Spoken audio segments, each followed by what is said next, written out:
اچھا، تو آج ہم ایک ایسے نظریے پر بات کر رہے ہیں جو سننے میں شاید کچھ لوگوں کو عجیب لگے۔ جی، کون سا نظریہ؟ یہی کہ کیا ہمارے خیالات، مطلب صرف سوچیں، واقعی دولت، طاقت اور کامیابی کو اپنی طرف کھینچ سکتی ہیں؟ اچھا، یہ تو نیپولین ہل والی بات ہے۔ بالکل، نیپولین ہل کا یہ مرکزی دعویٰ ہے۔ جی ہاں، اور ہمارے پاس جو تحریر ہے وہ انہی کے کام کا ایک طرح سے خلاصہ ہے۔ ہل نے، آپ دیکھیں، 20 سال سے زیادہ لگائے۔ 20 سال کافی لمبا عرصہ ہے۔ ہاں، اور 500 سے زیادہ کامیاب ترین لوگوں پر تحقیق کی، جیسے ہنری فورڈ، تھامس ایڈیسن، بڑے بڑے نام ہیں۔ واہ، تو مقصد کیا تھا اس تحقیق کا؟ مقصد یہ سمجھنا تھا کہ کامیابی کے پیچھے اصل راز کیا ہے۔ کیا یہ صرف محنت ہے یا کچھ اور؟ تو آج اس گفتگو میں ہم یہی سمجھنے کی کوشش کریں گے کہ ہل کے مطابق کامیابی صرف آپ کہہ لیں قسمت یا سخت محنت کا کھیل نہیں، بالکل نہیں۔ بلکہ اس کا گہرا تعلق ہمارے ذہن سے ہے، ہماری سوچ سے۔ اور خاص طور پر وہ جو کہتے ہیں شدت خواہش۔ جی ہاں، برننگ ڈیزائر۔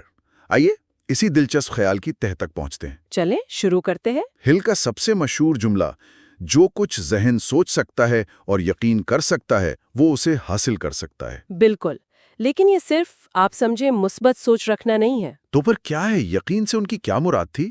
کیا صرف امید رکھنا کافی ہے؟ نہیں، یہاں ہل بات کرتے ہیں شدت خواہش کی، ایک برننگ ڈیزائر کی۔ اچھا، یہ محض کسی چیز کی چاہت نہیں ہے، یہ ایک ایسی لگن ہے، ایک ایسی آگ جو آپ کے ذہن پر پوری طرح حاوی ہو جائے۔ مطلب ہر وقت وہی خیال؟ جی، آپ کی ہر سوچ میں، ہر عمل میں شامل ہو۔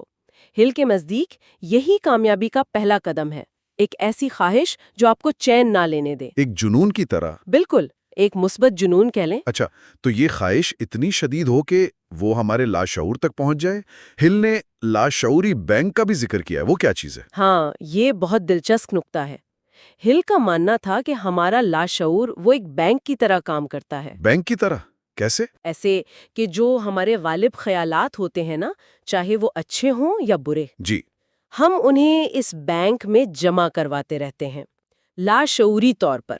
اچھا، اور پھر یہ لاشعور انہی خیالات سے ملتے جلتے حالات اور مواقع کو ہماری طرف کھینچتا ہے۔ یعنی اگر ہم ہر وقت کمی یا ناکامی کے بارے میں سوچیں تو لاشعور وہی حقیقت بنانے میں مدد دے گا، وہ اسی قسم کے حالات پیدا کرے گا۔ تو مطلب یہ ہوا کہ اپنے خیالات پر قابو پانا صرف ذہنی سکون کے لیے نہیں، بلکہ حقیقی دنیا میں نتائج حاصل کرنے کے لیے بھی ضروری ہے۔ ہل کے مطابق تو بالکل ایسا ہی ہے۔ اچھا، اور اسی سلسلے میں ایک اور اہم اصول وہ بتاتے ہیں ماسٹر مائنڈ کا۔ ماسٹر مائنڈ یہ کیا ہے؟ یعنی ایسے لوگوں کے ساتھ جڑنا، تعلق بنانا جو آپ کی طرح سوچتے ہوں، جن کے عزائم بلند ہوں۔ مطلب مثبت اور کامیاب سوچ والے لوگ؟ بالکل، ہل کا خیال تھا کہ جب ایسے ذہن مل کر کام کرتے ہیں تو ایک ایسی اجتماعی توانائی پیدا ہوتی ہے جو اکیلے آدمی کی کوشش سے کہیں زیادہ طاقتور ہوتی ہے۔ یہ بات تو سمجھ میں آتی ہے، مطلب اچھی صحبت کا فائدہ۔ لیکن ہل نے ایک تھوڑا مختلف خیال بھی پیش کیا تھا۔ جی، کون سا؟ وہ جنسی توانائی کو تخلیقی قوت میں بدلنے والا، اس کی کیا وضاحت ہے؟ ہاں، وہ ٹرانسمیوٹیشن آف سیکس انرجی، یہ ان کے فلسفے کا ایک منفرد پہلو ہے۔ جی، ان کا کہنا تھا کہ جنسی تحریک وہ انسان کی سب سے طاقتور توانائیوں میں سے ایک ہے۔ صحیح۔ اگر اس زبردست توانائی کو صرف جسمانی تسکین تک محدود نہ رکھا جائے، بلکہ اسے اپنے مقاصد کی طرف، اپنے کام یا تخلیقی منصوبوں کی طرف موڑ دیا جائے تو یہ غیر معمولی نتائج دے سکتی ہے، پیداواری صلاحیت میں زبردست اضافہ ہو سکتا ہے۔ وہ اسے توانائی کی شکل بدلنا کہتے تھے۔ یہ واقعی ایک کافی گہری سوچ ہے، لیکن ہل نے صرف کامیابی کے طریقے ہی تو نہیں بتائے ہوں گے، یقیناً ان چیزوں کا بھی ذکر کیا ہوگا جو ہمیں روکتی ہیں۔ یقیناً کیا۔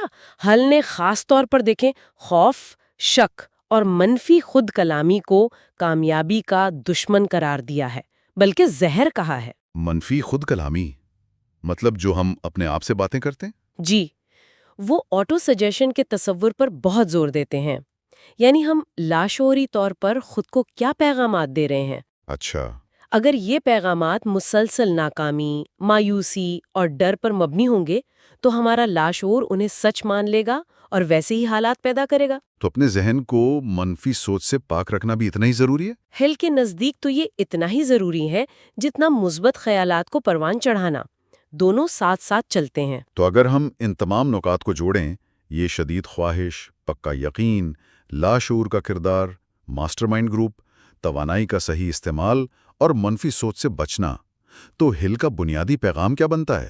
دیکھیں، بنیادی پیغام وہی ہے جس سے ہم نے بات شروع کی تھی۔ تمام کامیابیوں کا نقطۂ آغاز خواہش ہے۔ خواہش؟ لیکن یہ کوئی عام ہلکی پھلکی خواہش نہیں، بلکہ ایک شدید جلتی ہوئی خواہش جسے یقین کی طاقت حاصل ہو اور مستقل مزاجی بھی۔ مطلب پہلے ذہن میں تخلیق، پھر حقیقت میں؟ بالکل، ہل کے مطابق دولت اور کامیابی پہلے ذہن میں بنتی ہیں، پھر وہ باہر کی دنیا میں ظاہر ہوتی ہیں۔ یہ واقعی سوچنے پر مجبور کرنے والی بات ہے۔ ہل کا فلسفہ تو ہمیں یہ چیلنج دیتا ہے کہ ہم اپنی سوچ کی طاقت کو سمجھیں اور اسے استعمال کریں۔ بالکل، اور ہل کے کام کا خلاصہ یہی ہے کہ کامیابی صرف باہر کے حالات پر منحصر نہیں ہے، یہ زیادہ تر ایک اندرونی کھیل ہے۔ ذہن کی زمین پر کھیلا جانے والا کھیل۔ جی ہاں، سوچ کی پختگی، یقین کی گہرائی اور سب سے بڑھ کر خواہش کی وہ شدت، یہی اصل محرک ہے۔ تو یہ گفتگو ایک اہم سوال ضرور چھوڑ جاتی ہے جس پر شاید سننے والے غور کرنا چاہیں جی، کہ ہماری زندگی میں وہ کون سی ایسی خواہش ہے،